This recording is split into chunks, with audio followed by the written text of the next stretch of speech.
30% तो क्या, जितने भी मुसलमान हैं आज की डेट में नरेंद्र मोदी जी को सपोर्ट करते हैं। टीएमसी के जितने भी नेता हैं, चाहे वो आलम हो, जो भी हो, जिन्होंने ये बयान दिया है, मैं उन्हें चेतावनी देना चाहता हूं कि इस बार ममता बनर्जी किसी भी हालत में सत्ता में नहीं आ रही हैं।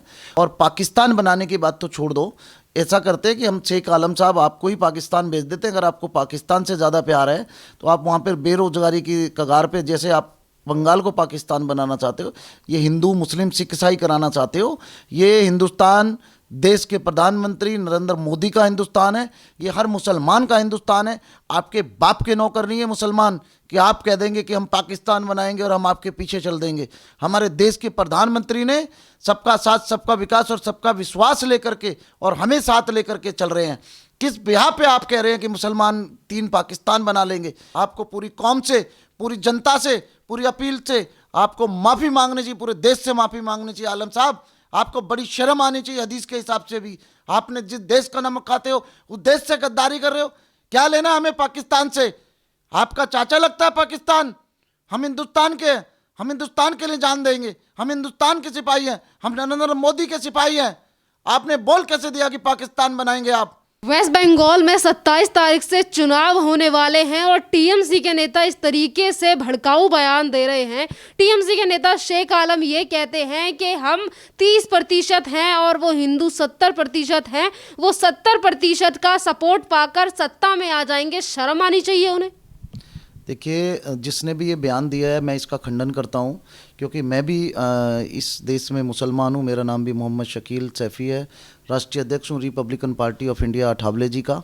और मैं खुद आदरणीय देश के प्रधानमंत्री श्री नरेंद्र मोदी जी को सपोर्ट करता हूँ और मैं करता रहूँगा। और मैं ही नहीं, इस देश के 30% तो क्या, जितने भी मुसलमान हैं आज की डेट में नरेंद्र मोदी जी को सपोर्ट करते हैं।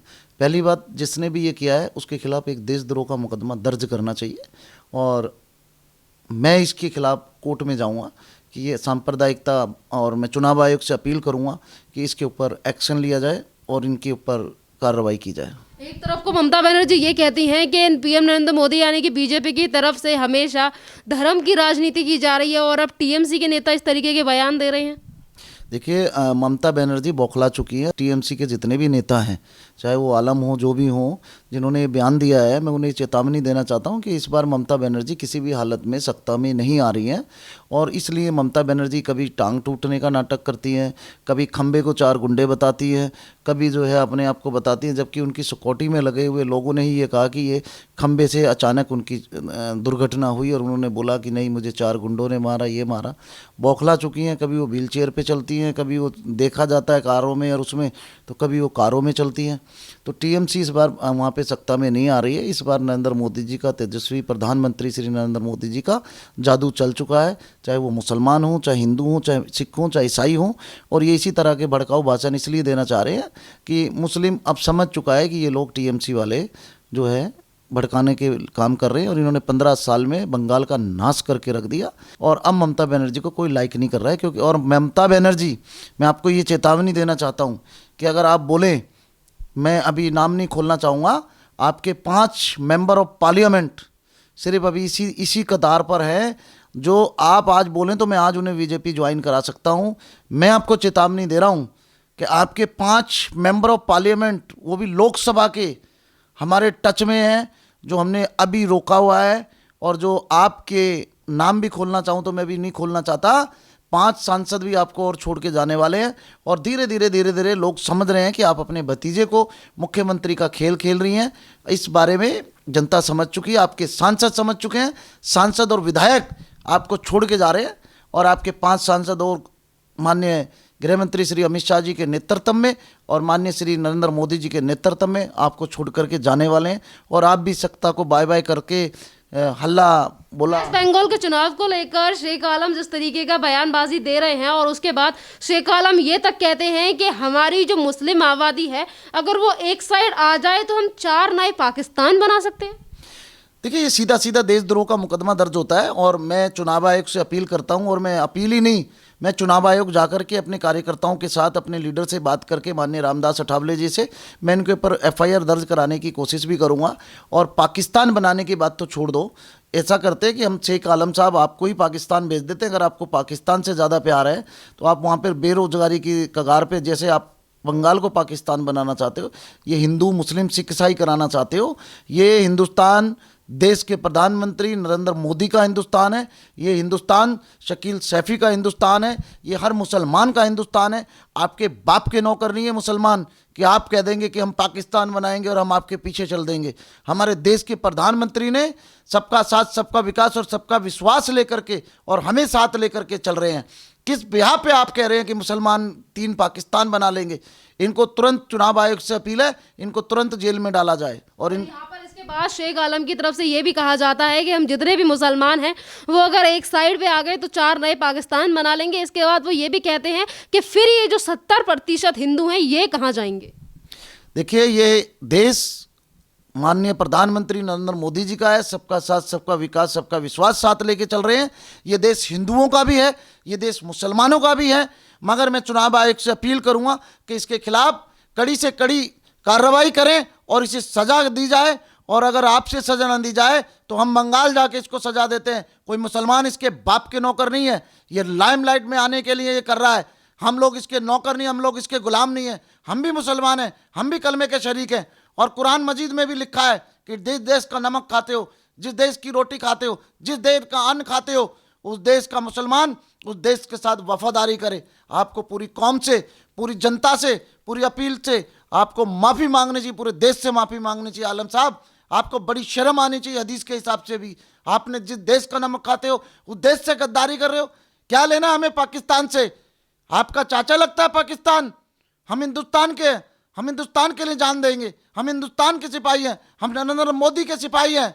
आपने बोल कैसे दिया कि पाकिस्तान बनाएंगे? आप बना के दिखाइए आप पाकिस्तान।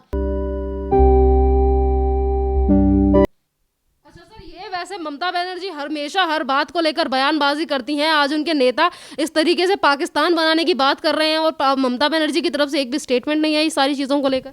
देखिए, ये किसी भी तरह चुनाव जीतना चाहती है और इनका मकसद है कि मेरा भतीजा मुख्यमंत्री बने और मैं बंगाल पे राज करूं। इन्होंने बंगाल को पाकिस्तान की तरह धकेल दिया है, पाकिस्तान की तरह इसको बना दिया है। अब तो इस देश का तेजस्वी प्रधानमंत्री श्री नरेंद्र मोदी जी अब बंगाल का सुधार करेंगे और बंगाल में भाजपा का झंडा लहराएगा और हमारी सरकार बनेगी। ये मैं आपको 200% वादा करता हूं कि बंगाल में हम सरकार लेकर के आ रहे हैं और ममता बनर्जी को हम पाकिस्तान ही भेजेंगे।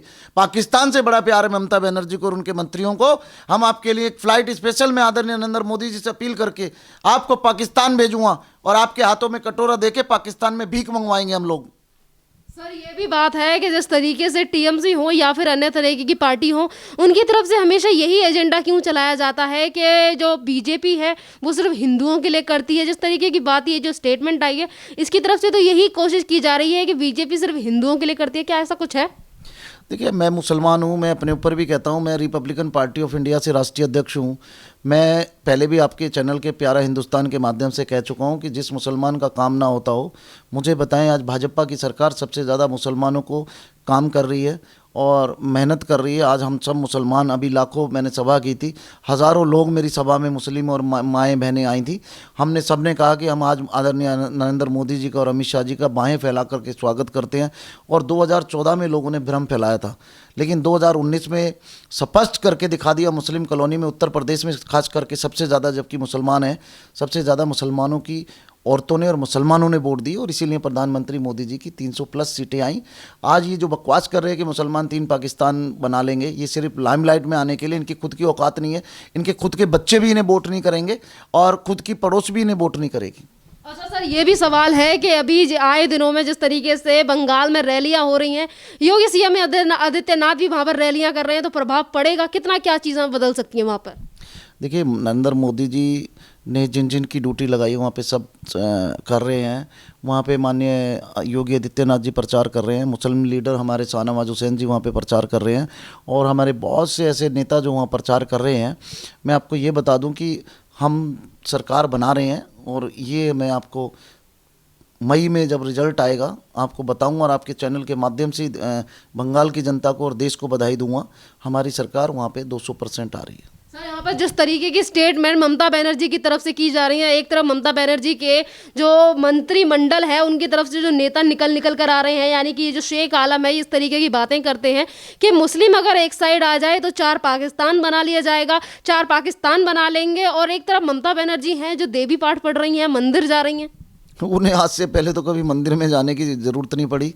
पहले तो वो मुसलमानों की राजनीति करती थी। जैसे ही हमारे माननीय अमित शाह जी ने और नरेंद्र मोदी जी ने राम लक्ष्मण का नाम लिया, वहाँ पे पाठ पढ़ा गया, हनुमान चालीसा पढ़ा गया, आज उन्हें वोट की खातिर मंदिर की याद आ रही है। नहीं तो उन्होंने ही पूजा के लिए बैन किया था। और मैं ये बता दूं कि उनकी पूजा पाठ से अब कुछ होने वाला नहीं है, क्योंकि भगवान भी उनसे आज नाराज़ है और अल्लाह भी उनसे नाराज़ है और मुसलमान भी उनसे नाराज़ है। इसलिए जो जादू चलेगा वो हमारे आदरणीय नरेंद्र मोदी जी का चलेगा और बीजेपी की सरकार हम कंफर्म बना रहे हैं। और ये आने वाला रिजल्ट बताएगा। ममता जी बौखलाई फिर रही हैं, वो उनके मंत्री बौखलाई फिर हैं। 15 साल से उन्होंने बंगाल को लूटा है। अब देश की सत्ता, बंगाल की सत्ता नरेंद्र मोदी जी के आदेश अनुसार जो भी मुख्यमंत्री बनेगा बीजेपी का बनेगा और बीजेपी ही सरकार में आएगी। धन्यवाद सर।